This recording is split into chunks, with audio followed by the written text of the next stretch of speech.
हरे भरे जंगल में नन्हा बंदर कोलू रोज पेड़ों पर खुशी से झूलता था। उसकी कूद फांद देखकर तो पत्ते भी ताली बजाने लगते थे। उसका घर एक बड़े आम के पेड़ पर नदी के पास था, जहाँ ठंडी हवा और मीठी खुशबू हमेशा रहती थी।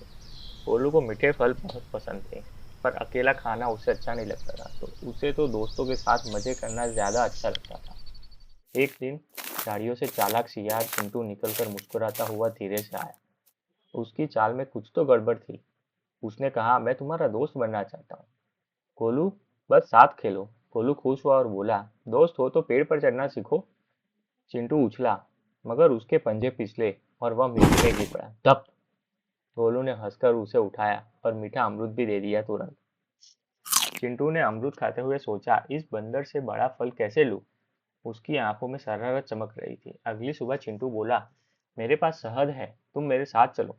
गोलू बोला, ठीक है, पर हम धीरे चलेंगे क्योंकि रास्ता पथरीला है। वे दोनों नदी किनारे पहुंचे, जहाँ एक टूटी नाव बंधी हुई थी। चिंटू ने कहा, नाव में बैठो, मैं तुम्हें शहद वाली गुफा में ले चलूंगा। गोलू ने नाव देखी और मन ही मन थोड़ा डर भी महसूस किया। तभी तोता गप्पू पेड़ से बोला, गोलू, यह सियार भरोसे वाला नहीं है। गोलू ने धीरे से कहा, मैं देखूंगा और जरूरत पड़ी तो चतुराई करूंगा। वह नाव में बैठा और अपनी पूंछ से किनारे की लता कसकर पकड़ ली। कितना समझदार था गोलू। चिंटू ने नाव धकेली और आंखें चमकाकर पानी की तरफ हंसा चुपचाप। बीच नदी पहुंचते ही चिंटू फुसफुसाया, आज तुम्हें खाऊंगा गोलू, मजा आएगा। गोलू घबराया, लेकिन उसने चेहरा शांत रखा और मीठी आवाज में बोला, उसने कहा, दोस्त, मुझे खाओगे तो पहले मेरा दिल तो पेड़ पर रखवा दो। चिंटू चौंका और बोला, दिल पेड़ पर कैसे? तुम तो यहीं बैठे हो।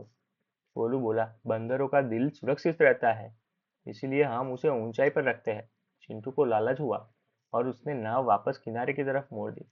जैसे ही नाव किनारे लगी, गोलू फुर्ती से कूदा और लता पकड़कर चढ़ गया, झट से ऊपर। पेड़ पर बैठकर गोलू बोला, मेरा दिल तो मेरे अंदर ही है, तुम्हारी चाल बेकार हो गई। चिंटू शर्मिंदा हुआ। उसने दांत दिखाए और गुस्से में जमीन पर पैर पटका।